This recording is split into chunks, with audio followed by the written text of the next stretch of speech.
যেহেতু তোমরা একটা আজকে একটা অনুষ্ঠান এসেছো এনজয় করার জন্য, যে একটা বিদায়ী অনুষ্ঠান, যে একটা গেট টুগেদার টাইপের অনুষ্ঠান। তো অ্যাকচুয়ালি তোমরা সৌভাগ্যবান এটা এই জন্য যে চট্টগ্রামে একমাত্র পিওর সায়েন্স কলেজ কিন্তু একটাই, এটাই চট্টগ্রাম বিজ্ঞান কলেজ। পিওর সায়েন্স কলেজ হওয়াতে তোমরা যে সার্ভিসটা পেয়েছো, তো আমার দীর্ঘ শিক্ষা জীবনে প্রায় 16-17 বছর অভিজ্ঞতা বিভিন্ন প্রতিষ্ঠানে। তো সেই হিসাবে দেখা যাচ্ছে এরকম পিওর সায়েন্স কলেজ আর নেই, এবং পিওরলি সার্ভিস পাওয়া এটা অনেক সৌভাগ্যের বিষয়, যেটা তোমরা পেয়েছো। জানি না কতটুকু তোমরা গ্রহণ করেছো বা কতটুকু তোমরা সেটাকে ইউটিলাইজ করেছো, এটা তোমাদের ব্যাপার। কিন্তু পিওরলি যে সার্ভিসটা ওরা দিয়েছে সেটা অবিসম্বাদিত, সেটা আমার দীর্ঘ অভিজ্ঞতায় আমি দেখেছি। তো আমি মনে করি সেদিক থেকে তোমরা হয়তো জিনিসটাকে সেভাবে রিসিভ করেছো। তো এটার একটা প্রতিদান দিবে, ভালো অনেক গোল্ডেন প্লাস দিয়ে আমি আশা করি এটার প্রতিদান তোমরা দিবে। আর একটা পরিক্রমায় আজকে অনেক প্লাস কেটন সম্বর্ধনা দেওয়া হবে। তো ভবিষ্যতে তোমাদেরকে আবার দাওয়াত দেওয়া হবে। এভাবে এটা প্রক্রিয়াটা চলতেই থাকবে দীর্ঘ হয়তো আগামী 8-9 বছর বা 7 বছর 5 বছর এভাবে তোমাদের প্রোগ্রামে দাওয়াত তোমাদের থাকবেই, ঠিক আছে? যেভাবে তোমাদের সিনিয়রদেরকে আজকে প্রোগ্রামে দাওয়াত দেওয়া হয়েছে। তো এটা একটা সম্পর্কের বিষয়। তো এই আর্থিক সম্পর্কটাকে গুরুত্ব দিবে। আর এটা যেহেতু সরকার অনুমোদিত একটা প্রাইভেট কলেজ, সেহেতু এটা একটা কস্ট ম্যানেজমেন্ট একটা প্রেশার থাকে, ঠিক আছে? তো এটা অনেকে জিনিসটাকে তোমরা ক্ষমা সুন্দর দৃষ্টিতে দেখবে যে একটা প্রেশারের কারণে, একটা পার হেড খরচের কারণে এই জিনিসটা হয়তো কিছু কিছু ছাত্রছাত্রীর উপর প্রেশারটা পড়ে যায়। হ্যাঁ, এই জিনিসটা তোমরা ওই ক্ষমা সুন্দর দৃষ্টিতে দেখবে।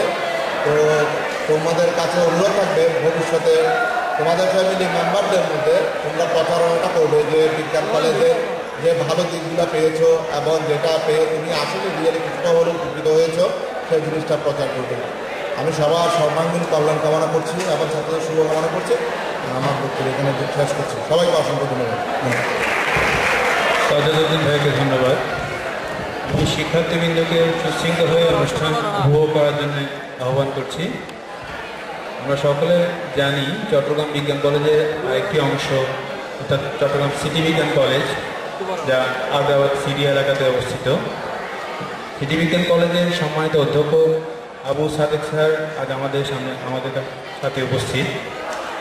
আমি এই পর্যায়ে বক্তব্য প্রদানের জন্য অনুরোধ করছি সিটি বিজ্ঞান কলেজের সম্মানিত অধ্যক্ষ আবু সাদেক স্যারকে।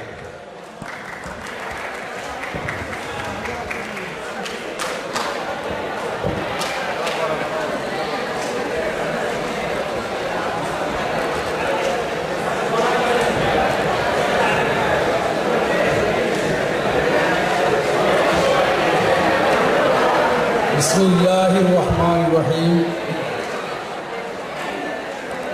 আজকের বিদায়ী অনুষ্ঠানের স্নেহভাজন সিটি বিজ্ঞান কলেজের, চট্টগ্রাম বিজ্ঞান কলেজের প্রতিষ্ঠাতা এবং অধ্যক্ষ জনাব ডক্টর জাহেদ খান এবং এই কলেজের উপাধ্যক্ষ এবং আমার স্নেহভাজন এই কলেজের শিক্ষকবৃন্দ, উপস্থিত মেহমানবৃন্দ এবং বিদায়ী ছাত্রছাত্রীগণ, আসসালামু আলাইকুম ওয়া রাহমাতুল্লাহ। সিটি বিজ্ঞান কলেজের অধ্যক্ষ হিসাবে যোগদান করার পরে আমি চট্টগ্রাম বিজ্ঞান কলেজ এবং আমার কলেজ পর্যবেক্ষণ করে আমার বিশেষ অভিজ্ঞতা হয়েছে। আমি চট্টগ্রাম কলেজের ছাত্র 64 সাল থেকে 69 সাল পর্যন্ত আমি চট্টগ্রাম কলেজে অধ্যয়ন করেছি। পরে আমি 69 থেকে 73 সাল পর্যন্ত ঢাকা বিশ্ববিদ্যালয়ে অধ্যয়ন করেছি এবং আমি 1979 সাল থেকে 2005 পর্যন্ত সরকারি কলেজে অধ্যাপনা করেছি। আমার অভিজ্ঞতা যেটা সেটা হচ্ছে, আমি সরকারি কলেজে ছাত্র হিসাবে এবং অধ্যাপক হিসাবে যেটা দেখেছি সেটা হচ্ছে সরকারি কলেজগুলোতে ম্যানেজমেন্ট সুযোগ সুবিধা অনেক বেশি হলেও কিন্তু ছাত্র শিক্ষক সম্পর্ক ঘনিষ্ঠতা অনেক কম। ছাত্ররা এবং তার গার্জিয়ানরা নিজ দায়িত্বে নিজেদের যোগ্যতা অর্জন করতে হয়, যোগ্যতা অর্জন করে চেষ্টা করে লেখাপড়ার রেজাল্ট ভালো করতে হয়।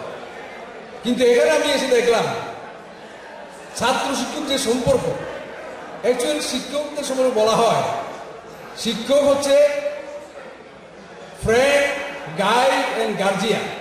সত্যিকার রূপ আমি এখানে দেখতে পাচ্ছি। এখানে একজন বিদায়ী ছাত্র যেভাবে প্রত্যেক শিক্ষকের নাম ধরে তাদের স্মৃতিচারণ করলো, সেটা অভূতপূর্ব। সেই জন্য আমি আশা করি তুমি অত্যন্ত ভাগ্যবান। এই কথাটা আমার অন্তরে দীর্ঘদিনের কামনা বাসনা ছিল। এই বিজ্ঞান কলেজ প্রতিষ্ঠার পরে একদিন আমি আমার স্নেহভাজন ডক্টর জাহিদকে বলেছিলাম, তুমি আজকে যে বিজ্ঞান কলেজের সূচনা করলে এটা আমার দীর্ঘদিনের লালিত স্বপ্ন। আর সে আমাকে এখানে আরেকটি শাখা করে সেখানে আমার অধ্যক্ষ হিসাবে সুযোগ দেওয়াতে আমি নিজেকে ধন্য মনে করছি এবং তার জন্য আমি অনন্ত দোয়া করে যাচ্ছি। তোমরা তোমাদের এই সম্মানিত শিক্ষকবৃন্দ থেকে এই কলেজে ঘনিষ্ঠভাবে যে গাইড এবং লেখাপড়া তোমরা পেয়েছো, তোমাদের এই বিদায়, তোমাদের সামনে অল্প সময় রয়েছে। উচ্চ মাধ্যমিক পরীক্ষার রেজাল্টের উপরে তোমাদের জীবনের ভবিষ্যতের ফাউন্ডেশন রচিত হবে। তোমাদের মধ্যে আমি বিশ্ববিদ্যালয়ের পদধূলি শুনতে পাচ্ছি। সেখানে তোমরা আসন করে নিতে হলে তোমাদের এই অল্প সময়টাকে কাজে লাগাতে হবে এবং শিক্ষকদের গাইড, শিক্ষকদের উপদেশ এটা তোমাদের জীবনের পাথে হিসাবে গ্রহণ করো। তো তোমরা এই কলেজে এসে যেভাবে সার্থক লেখাপড়া করে বেরিয়ে যাচ্ছ, প্রস্তুতি নিচ্ছ ভবিষ্যতের জন্য, তোমাদের দায়িত্ব হচ্ছে তোমাদের সমসাময়িক আত্মীয় স্বজন, বন্ধু বান্ধব সবার কাছে এই কথাটা তুলে ধরা যে তোমাদের এই সুযোগ তোমরা বিনোদন হয়েছ, ভবিষ্যতের ছাত্ররাও যেন এই কলেজে অধ্যয়ন করে তারাও যেন এই সুযোগ গ্রহণ করে তাদের জীবনকে উজ্জ্বল করে গড়ে তোলে। তোমাদেরকে আমি আরেকটা কথা বলতে চাই, বিদায় বেলায় ফেয়ারওয়েলের মধ্যে দুটা জিনিস রয়েছে। একটা হচ্ছে সংস্কৃতি বিষয়ে গাইড দেওয়া, আরেকটা হচ্ছে মানবিক, নৈতিক, আধ্যাত্মিক গাইড দেওয়া। শিক্ষকদের দায়িত্ব হচ্ছে শুধু একাডেমিক শিক্ষা নয়, তাদেরকে মানুষকে গড়ে তোলাও শিক্ষকদের দায়িত্ব রয়েছে। কারণ মানুষ যন্ত্র নয়, মানুষের মধ্যে বিবেক রয়েছে, মানুষের মধ্যে মানবতা রয়েছে, মানুষের মধ্যে রয়েছে পশুত্ব। সেই জন্য পশুত্বকে ডিগ্রি মনুষ্যত্ব অর্জন করতে না বলে আমাদের ডিগ্রি, আমাদের অর্জন সবকিছু ব্যর্থ হতে বাধ্য। আমরা সবাই আজকে একটা বাংলাদেশ ক্রান্তি লগ্ন আমরা চলছি। বাংলাদেশ স্বাধীন হওয়ার 42 বছর পরে আমাদের জ্ঞানী গুণী পণ্ডিতরা হাউতাস করে বলছে এক সাগের রক্তের বিনিময়ে যে আমরা স্বাধীনতা অর্জন করলাম, কি ফেলা। আজকে হতাশায় কেন আমরা বিবেচিত হচ্ছি? তার কারণ হচ্ছে আমাদের যোগ্যতা, ডিগ্রি, বুদ্ধিজীবী রয়েছে, কিন্তু নৈতিক শিক্ষার অভাবে, চরিত্র, ইমান, ধৈর্য, ধর্মীয় অনুশাসন না থাকার কারণে আমাদের ছাত্ররা তোমাদের মতো ভালো ভালো ছাত্র ভালো ভালো বোর্ডের ক্লাস পেয়ে বিশ্ববিদ্যালয়ে গিয়ে সেখানে তারা মারামারি, কাটাকাটি, রক্ত, বিশৃঙ্খলা, লুটপাট ইত্যাদি জড়িত হচ্ছে। আমরা চাই না তোমরা এখান থেকে পাশ করে তোমরা ওই ধরনের আচরণে যাবে না। তোমরা মানুষের মতো মানুষে দেশ ও জাতির জন্য আশীর্বাদ হিসাবে আসে, অভিশাপ হিসাবে যেন না আসে আমরা আজকে কোরআনের যে সূরাটা পাঠ করা হয়েছে তার মধ্যে আল্লাহ তাআলা বলেছেন লাকাদ খালাকনাল ইনসানা ফি আহসানি তাকবীর। আল্লাহ তাআলা মানুষকে সর্বশ্রেষ্ঠ গঠনের সৃষ্টি করেছি, সর্বশ্রেষ্ঠ যোগ্যতা দিয়ে সৃষ্টি করেছি। 18,000 মখলুকাতের মধ্যে সর্বশ্রেষ্ঠ করে মানুষকে আশরাফুল মখলুকাত সৃষ্টি করেছি। কিন্তু পরবর্তী আয়াতে বলেছে সুম্মা রাদাল্লাহু আসফালা সাফিলিন, আমি মানুষকে পশুর চেয়ে অধম করছি। কারণ মানুষ আমাদের শিক্ষিত সমাজ, আমাদের এই উচ্চ অঙ্গনের ছাত্ররা যে আচরণ দেখাচ্ছে তারা পশুর চেয়ে নিকৃষ্ট। আমরা আশা করি তোমরা শুধু লেখাপড়া করবে না, তার সাথে তোমরা ধর্মীয় অনুশাসন, নৈতিকতা, আমাদের দেশীয় কালচার এবং শিক্ষা তোমরা এগুলো অর্জন করে মানুষের মতো মানুষ হয়ে দেশ ও জাতির আশীর্বাদ হয়ে বেরিয়ে আসবে। সেই আশা পোষণ করে আজকের এই বসন্তের এই সুন্দর দিনে তোমাদের জীবনকে বসন্তের ফুলের মতো প্রস্তুত হোক। তোমাদের জন্য অনন্ত শুভেচ্ছা, উজ্জ্বল ভবিষ্যৎ এবং সুন্দর রেজাল্ট এবং তোমাদের কাঙ্ক্ষিত রেজাল্টের আশা করে আমি তোমাকে শুভেচ্ছা জানিয়ে আমার বক্তব্য এখানে শেষ। ধন্যবাদ সাদিক সাহেবের দীর্ঘ সুন্দর তথ্যবহুল বক্তব্য প্রদানের জন্য। এবারে আজকের অনুষ্ঠানের বিশেষ আকর্ষণ চট্টগ্রাম বিজ্ঞান কলেজের সম্মানিত ভাইস প্রিন্সিপাল জনাব নাসির হাসান স্যারকে অনুরোধ করছি বক্তব্য প্রদান করেন।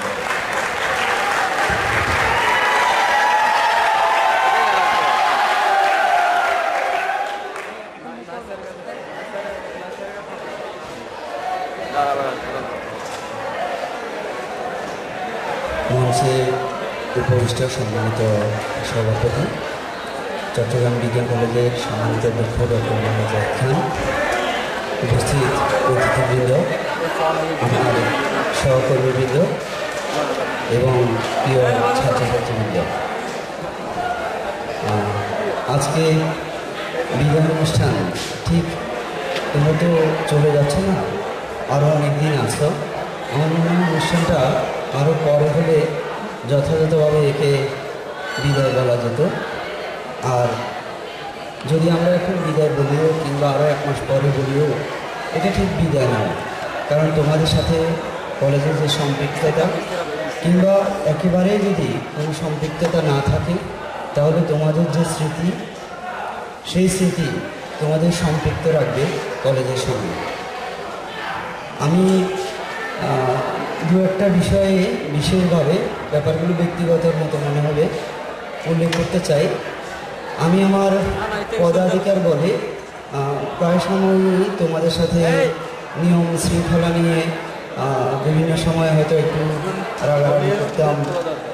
এই বিষয়গুলো হয়তো অনেকে সহজভাবে নেয়নি, কিন্তু আমার জায়গায় যে কেউই যদি সেই দায়িত্বে থাকতেন তাকে তা করতে হতো। তো একটা বিষয়ে আমার খুব ভালো লেগেছে আজকে তোমাদের সময় জ্ঞান দেখে। 9টার অনুষ্ঠান তোমরা যে 12টায় আসতে পেরেছে, এজন্য আমি তোমাদের ধন্যবাদ জানাতে চাই। এটা আমাকে কৃতজ্ঞ করেছে।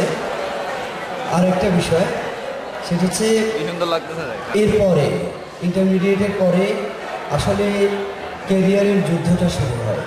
পড়াশোনার ইন্টারমিডিয়েট পর্যন্ত যেটুকু পড়াশোনা, এটুকু হচ্ছে একেবারে সিলেবাস নির্ভর।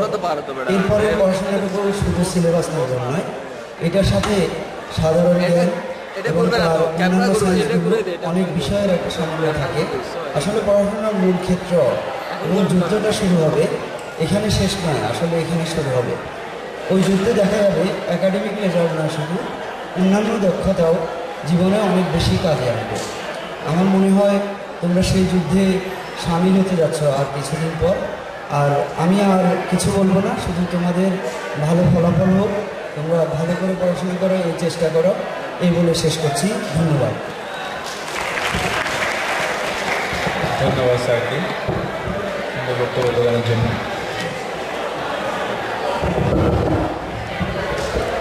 এবারে আজকের অনুষ্ঠানের সম্মানিত সভাপতি, চট্টগ্রাম বিজ্ঞান কলেজের সম্মানিত প্রিন্সিপাল ডক্টর মোহাম্মদ জাহিদ খান স্যারকে অনুরোধ করছি তার বক্তব্য প্রদান।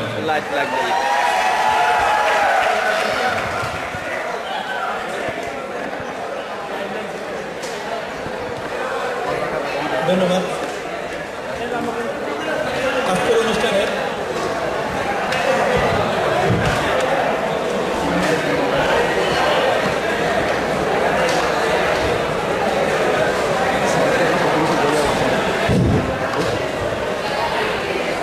এইচএসসি 2013 ব্যাচে ফেয়ারওয়েল অনুষ্ঠানে সম্মানিত বিশেষ অতিথি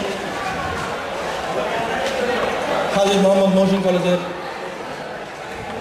প্রাক্তন বিভাগীয় প্রধান এবং বর্তমান সিটি বিজ্ঞান কলেজের অধ্যক্ষ সাদেক স্যার এবং চট্টগ্রাম বিজ্ঞান কলেজের শিক্ষক শিক্ষিকাবৃন্দ এবং প্রাণপ্রিয় শিক্ষার্থীবৃন্দ এবং অভিভাবকবৃন্দ, চট্টগ্রাম বিজ্ঞান কলেজ এবং সিটি বিজ্ঞান কলেজের পক্ষ থেকে শুভেচ্ছা। আমি যেন তোমাদেরকে সব কিছু গুছিয়ে বলতে পারি, টু দ্য পয়েন্টে আমি কিছু নোট করে নিয়ে আসছি। প্রথমেই থাকবে তোমাদের প্রতি পরামর্শ আমাদের। তোমরা যেহেতু আর কয়েক মাস পরেই যে কোনো একটি পরীক্ষার কেন্দ্রে পরীক্ষা দিতে যাচ্ছ, আমার প্রথম রিকোয়েস্ট থাকবে তোমরা এমন কোনো কাজ করবা না ওখানে যেন আমাদের সম্মানটুকু নষ্ট হয়। আমি আমার একটা অভিজ্ঞতা বলতে পারি, বিজ্ঞান কলেজ যখন প্রথম ব্যাচে পরীক্ষা দেয় শিক্ষার্থীরা, তখন আমাদের সেন্টার ছিল চিরাং কলেজ। চিরাং কলেজের টিচারে কখনোই মনে করতো না যে এই কলেজের স্টুডেন্ট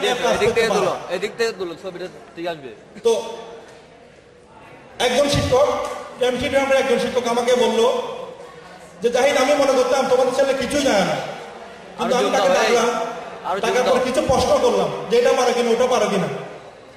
তো স্যার আমাকে বললো যে আমি দেখলাম দেখি সবকিছু সে পারে। তখন আমি আমার মাথা হ্যাট হয়ে গেল যে আমি দেখলাম আসলে ওরা আসলেই শিখে আসছে। আমাদের কলেজের পাশে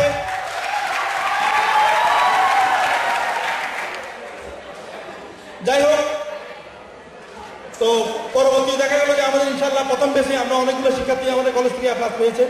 পরবর্তী বছরও ওই দ্বারা অক্ষুণ্ণ রয়েছে এবং আমি আশা করবো তোমরা তোমাদের বছরও তোমরা নিজেদেরকে প্রমাণ করবা। এই যে তোমরা প্রেস দেখতে পাচ্ছ, আমরা আজকে তোমরা জানো তোমাদের আগের বেজে মাত্র আমরা 150 জন শিক্ষার্থীকে ভর্তি করিয়েছিলাম, আর তোমাদের বেজে 300। 150 জন থেকে অনিয়মিত ছাড়া 150 জন থেকে 20-30 জন ছেলে যদি অ্যাপ্লাস পায়, এবং আমি মনে করি তোমাদের বেজে তার দ্বিগুণ হওয়া দরকার, মিনিমাম 50 থেকে 100 জন স্টুডেন্ট অ্যাপ্লাস পাওয়া দরকার, এবং আমি তোমাদের কাছে এটা আশা করব।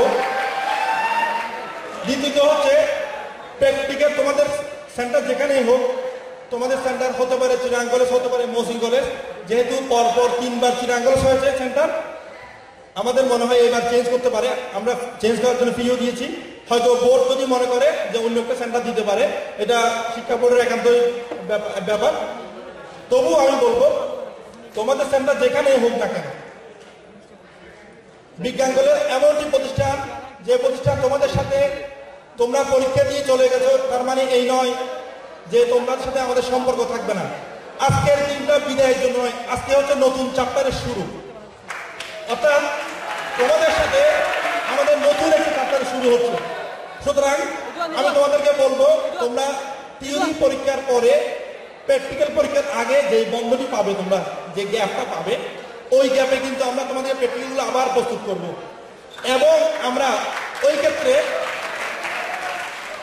যেহেতু আমাদের অভিজ্ঞতার কারণে আমরা তোমাদের সেন্টার যেখানে হোক, যে টিচারদের হাতে তোমাদের প্র্যাকটিক্যাল নাম্বার থাকুক, আমাদের সাথে খুব ভালো একটা যোগাযোগ আছে, এটা আমরা মেনটেন করি বলে আমরা বিগত বছরগুলোতে অ্যাপ্লাস নিয়ে আসতে পারছি। ওই দায়িত্বটুকু আমাদের। তোমরা এটা নিয়ে অভিভাবক মহলে, শিক্ষার্থী মহলে বেশি চিন্তা ভাবনা করার দরকার নেই।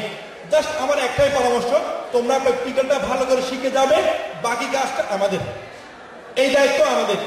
সুতরাং তোমরা থিওরি পরীক্ষার পরে যে প্র্যাকটিক্যাল ক্লাসগুলো আমরা দিব, ওই ক্লাসগুলো যদি তোমাদেরকে আমরা দেখি, তোমাদের যদি আমরা না পাই, তাহলে আমরা কিভাবে বলবো যে তোমাদের এই স্যার ওই স্যারের কাছে এখানে যোগাযোগ করো, ওখানে 1,00,000 টাকা দিয়ে আসো? আমি কিভাবে বলবো? বুঝো নাই? সুতরাং তোমরা আমাদের সাথে যোগাযোগ রাখবে থিওরি পরীক্ষা বল। এরপরে আরেকটি পরামর্শ হচ্ছে, তোমাদের যেহেতু সৃজনশীল পদ্ধতি কেমিস্ট্রিতে এবং বাংলা ফার্স্ট পারে, কেমিস্ট্রি ফার্স্ট পারে একটা নতুন টেস্ট পেপার বের হয়েছে, শিওর সাকসেস একটা টেস্ট পেপার বের হয়েছে, ওখানে বিভিন্ন কলেজের প্রশ্নগুলো সলভ করা আছে। তোমরা যদি কেমিস্ট্রিতে A+ পেতে চাও, তোমরা আগের পড়াশোনার পাশাপাশি তোমাদের এখনো সময় আছে হাতে, এই সময়টুকুতে টেস্ট পেপারের কোয়েশ্চেনগুলোকে সলভ করে নিবে। আর তোমরা মনে রাখবে, তোমাদেরকে আমি ক্লাসও বলেছি যে সায়েন্সে A+ পেতে হলে, ওভারঅল A+ পেতে হলে 3টি বিষয়কে A+ কনফার্ম করতে হবে তোমাদেরকে, যে কোনো 3টি বিষয়। এটা হতে পারে কেমিস্ট্রি, ফিজিক্স, ম্যাথ, হতে পারে কেমিস্ট্রি, ফিজিক্স, বায়োলজি, অথবা যে কোনো 3টি বিষয়। সো এই ক্ষেত্রে তোমাদেরকে প্র্যাকটিক্যাল নাম্বারটা তোমাদের একটা ভূমিকা রাখবে, যেহেতু প্র্যাকটিক্যাল 25 মার্কস। সুতরাং আমি তোমাদেরকে শেষবারের মতো আবার বলবো, তোমাদেরকে প্র্যাকটিক্যাল ক্লাস যখন আমরা দিব থিওরি পরীক্ষার আগে, প্র্যাকটিক্যাল ক্লাসগুলো অবশ্যই তোমরা করবা, কারণ প্র্যাকটিক্যালগুলো আসলে সবাই ভুলে যায়, পরীক্ষা আগে হলে এটা মনে থাকবে। এই জন্যই আমি সবাইকে আশা করবো প্র্যাকটিক্যাল ক্লাসে উপস্থিত থাকার জন্য।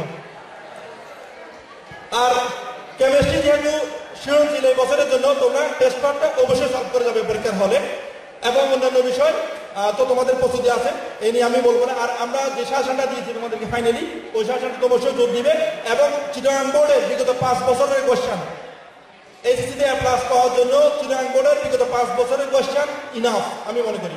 সো তোমরা ওই 5 বছরের কোয়েশ্চেন ভালো করে দেখবে। আর তোমাদেরকে একটা কথা না বললে নয়, তোমরা অনেক কিছু বিজ্ঞান কলেজে অনেক কিছু মিস করেছো। যেমন বর্তমানে আমাদের প্রত্যেকটা ক্লাসরুম 3D মাল্টিমিডিয়া আওতায় আছে এবং এতগুলো ক্লাসরুম, এই অসংখ্য ক্লাসরুম মাল্টিমিডিয়া আওতায় আনাতে অনেক এক্সপেন্সিভ এবং আমরা সফল করছি। তোমরা হয়তো শুনলে অবাক হবে, রিসেন্টলি গত মাসানিক আগে শিক্ষা মন্ত্রণালয় থেকে একজন উপসচিব আসছিলেন।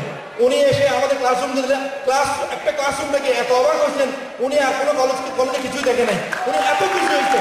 তো উনি বলে যে আমরা তো চিটাগাংকে গ্রাম মনে করি, ঢাকায় পর্যন্ত এরকম সার্ভিস এরকম সেবা কেউ দিতে পারছে না, এই জায়গায় আপনারা চিটাগাংয়ে বসে সবটুকু সেবা দিতে পারছেন। এটার জন্য খুবই অবাক হয়েছেন, খুব খুশি হয়েছেন উনি। এরপরে হচ্ছে যে আমাদের এখন আমাদের টিচাররা অনেক বেশি এক্সপার্ট। আমাদের প্রত্যেকটা টিচার ক্রিয়েটিভ সিস্টেমের উপর ট্রেনিং প্রাপ্ত শিক্ষা বোর্ডের মাধ্যমে এবং প্রত্যেকটা ক্লাস পদক্ষেপ নিয়ে নেওয়া বাধ্যতামূলক এবং ওই লেখে টিচাররা নিজেরাও অনেক ট্রেনিং নিচ্ছে এবং নিজেরাও অনেক কাজ করছে। এই জন্য আমি স্যারদেরকে অসংখ্য ধন্যবাদ জানাচ্ছি। এবং তোমরা আসলে বাস্তবতা হচ্ছে যে যেহেতু আমাদের পয়সাটা বেশি দিনের নয়, এই জন্য আমরা 25 বছর আমাদেরকে আপডেট করি, আস্তে আস্তে করে সেবার মান বাড়ছে। যেমন তোমাদের সময় আমরা কিন্তু অনেক টাকা ভর্তি নিয়েছিলাম, কিন্তু এই বছর আমরা কিন্তু ওই টাকায় আমরা 2000 টাকা 3000 টাকা ভর্তি নিয়েছি। এই যে আস্তে আস্তে করে আমরা পাচ্ছি, কারণ হচ্ছে এটা একটা সম্পূর্ণ প্রাইভেট প্রতিষ্ঠান। তোমরা চিটাগাং কলেজ, মহসিন কলেজ, বিজ্ঞান কলেজ সবাই কিন্তু বোর্ডের মাধ্যমে পরীক্ষা দেয়, কিন্তু আমাদেরকে গভর্নমেন্ট কোনো ফাইন্যান্স করে না। আমাদের প্রতি মাসের খরচ হচ্ছে 8 লক্ষ টাকার মতো। এবার তোমরা নিজেরাই সব করে দেখো যে তোমরা কত টাকা দাও, আমরা কিভাবে সার্ভাইভ করি। সুতরাং এই সমস্যাগুলো কিন্তু থাকবে না। যেমন এই বছর আমাদের বিজ্ঞান কলেজে প্রথমে শিশু 150, এরপরের বছর হলো 300, তোমাদের সময় 300, এরপরের বছর হলো 450, আগামী বছর হবে 600 এবং শুধু বিজ্ঞান কলেজ সহ হবে 750। অর্থাৎ আস্তে আস্তে করে বাড়ে। তোমরা শুনলে অবাক হবে, ইস্পাহানি কলেজের সৃষ্টি প্রথম থেকে 150 সিট সায়েন্সে, এখনো একটা সিটও বাড়ে নাই, কারণ ওদের ফলাফল রেটটা আমাদের থেকে অনেক কম। এবং আরো অবাক হবে, এখানে অনেক স্বনামধন্য কলেজ, যেমন ইসলামিয়া কলেজ, অনেক পুরাতন কলেজ, 40 বছরের কলেজ, ওরা দরখাস্ত করে সিট বৃদ্ধির জন্য, ওদেরকে কিন্তু দেয়া নাই। আমি বোর্ডকে বাধ্য করছি, আমি বলছি বোর্ডকে দেখেন আমাদেরকে সিট দিতেই হবে, যেহেতু আমাদের কলেজের ফলাফল বোর্ড থেকেও বেশি। বোর্ডের ফলাফল হচ্ছে 75%, আমাদের ফলাফল 90 অ্যাবাভ, যেটা গভর্নমেন্ট কলেজের সমান। সো আমরা কাজ করছি, আমরা কাজ করে যাচ্ছি। তোমরা আমাদের সাথে থাকবে, তোমরা আমাদের কথা বলবে, তোমরা আমার সাথে থাকবে। এই তোমাদেরকে নিয়েই আমি আগে যেতে চাই। আমি চাই যে বিজ্ঞান কলেজকে চিটাগাং নাম্বার 1 কলেজ করতে, এটাই আমার লক্ষ্য। এরপরে হচ্ছে তোমাদের জন্য, তোমরা যেহেতু বিদায়ী শিক্ষার্থী, তোমাদের জন্য আমাদের কিছু পরিকল্পনা আছে। তোমাদের জন্য আমরা একটা সিবিএসই ক্লাব করব, সিবিএসই ক্লাব।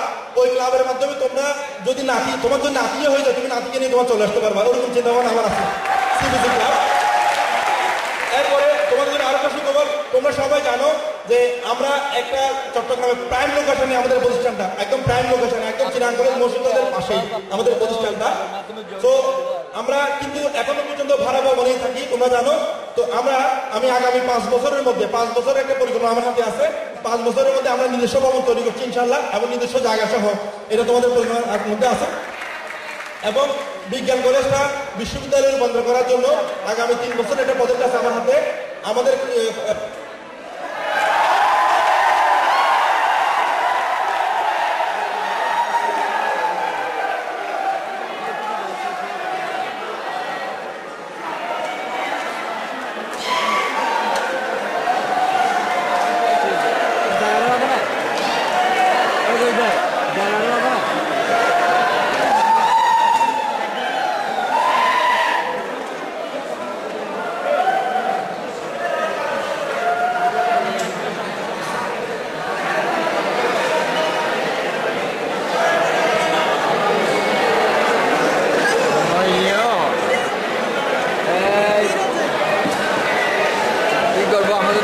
কোনো গাছ নাই।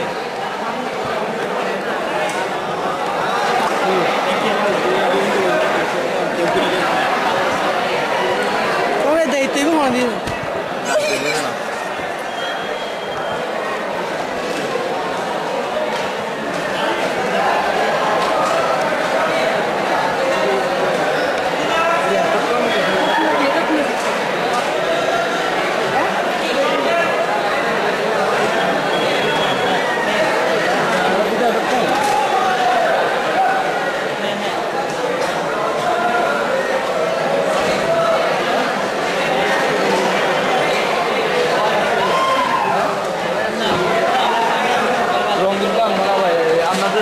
আমরা একটু সব বেড়ে যাচ্ছে সব বেড়ে যাচ্ছে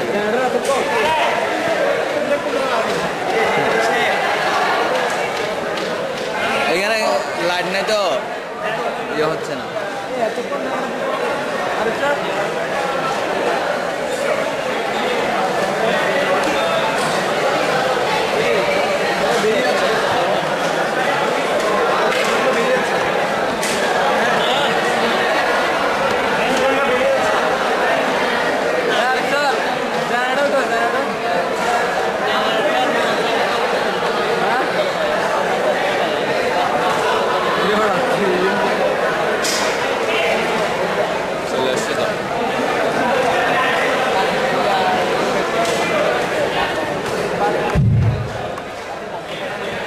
শিক্ষার্থীরা আমি দুঃখিত শিক্ষার্থীরা তোমরা শুনলে খুশি হবে যে এই বছর আমরা মোট শিক্ষার্থী 150 জন হচ্ছে ক্লাস স্টুডেন্ট ভর্তি করেছি এই বছর 150 এবং আগামী বছর গোল্ডেন অ্যাপ্লাস যারা পাবে এসসি পরীক্ষার্থী যারা গোল্ডেন অ্যাপ্লাস পাবে তোমরা জানো গোল্ডেন অ্যাপ্লাস যারা পায় তারা চিরাং কলেজ মহসিন কলেজ বা সিটি কলেজে ভর্তি হয় কারণ তারা মনে করে যে আসলে ব্যাপারটা হচ্ছে বইবার মনে করে যে সন্তুষ্টির জন্যই ওরা যা বলার জন্য আমার ছেলে চিরাঙ্গলে পড়ে আমার ছেলে মহসিন কলেজে পড়ে কিন্তু তোমরা আমার হাতে যে চিরাঙ্গলে মহসিন কলেজের বিগত 3 বছরে 4 বছরের রেজাল্ট আমার হাতে আছে তোমরা দেখলে নিজেরাই কান্না করবে যে অবস্থা ওখানে গোল্ডেন অ্যাপ্লাস পেয়ে 17 শিক্ষার্থী ফেল করে গোল্ডেন এফ সো তো আমার ইনশাল্লাহ বিজ্ঞান কলেজে পড়লে অন্তত একটা গোল্ডেন অ্যাপ্লাস গোল্ডেন এফ পাবে না এটা নিশ্চিত থাকতে পারো তোমরা এই জন্য আমরা একটা স্টেপ হাতে নিয়েছি গোল্ডেন অ্যাপ্লাস প্রাপ্ত স্টুডেন্ট আমাদের কলেজের ভর্তির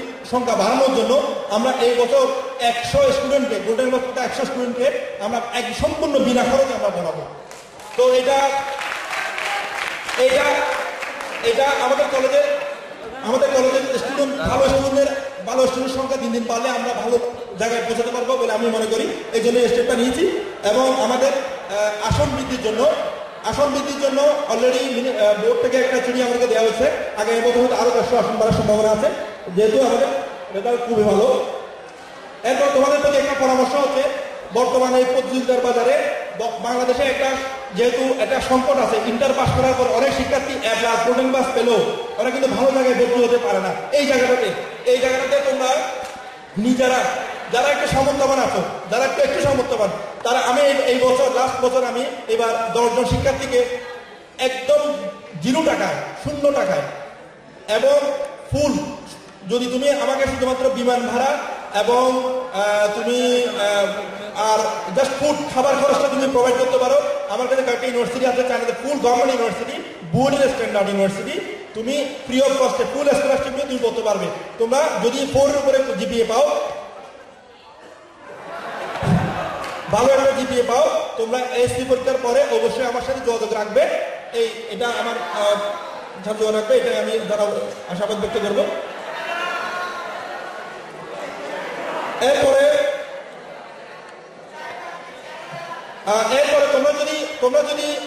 তোমরা যদি ওটা না পাও আরেকটা স্কোপ আছে তোমাদের হাতে আমাদের দেশে যারা ডাক্তার ইঞ্জিনিয়ার হয় ডাকবাদ যারা গভর্নমেন্ট ইউনিভার্সিটি গ্রাজুয়েট করে তারা বের হওয়ার পর 5-7 বছর পড়াশোনা করার পর বের হওয়ার পর তারা একটা মাসে একটা আর্নিং করতে পারে 10,000 20,000 30,000 আর্নিং করতে পারে এবং বাংলাদেশে অসম্ভব সংকট এই জায়গায় চাকরির জায়গাতে অসম্ভব সংকট তো তোমরা যেহেতু তরুণ তোমরা এর বিকল্প একটি হয়ে আছে এখন বর্তমান বিশ্বে অনেকগুলো দেশ আছে ইউরোপের অনেকগুলো দেশ আছে অস্ট্রেলিয়া কানাডা অনেকগুলো দেশ আছে যেখানে পড়াশোনা করার পাশাপাশি ইউরোপ কান্ট্রিগুলোতে একটা স্টুডেন্ট গেলে মিনিমাম 1,000 ইউরো মাসে ইনকাম করতে পারে 1,000 ইউরো তুমি ইনকাম করতে পারো তোমার সর্বোচ্চ 400 ইউরো খরচ হবে তোমার সার্ভাইভ করতে আরো 600 ইউরো তোমার থাকবে 600 ইউরো মিনস প্রায় এটা 70,000 টাকার মতো অর্থাৎ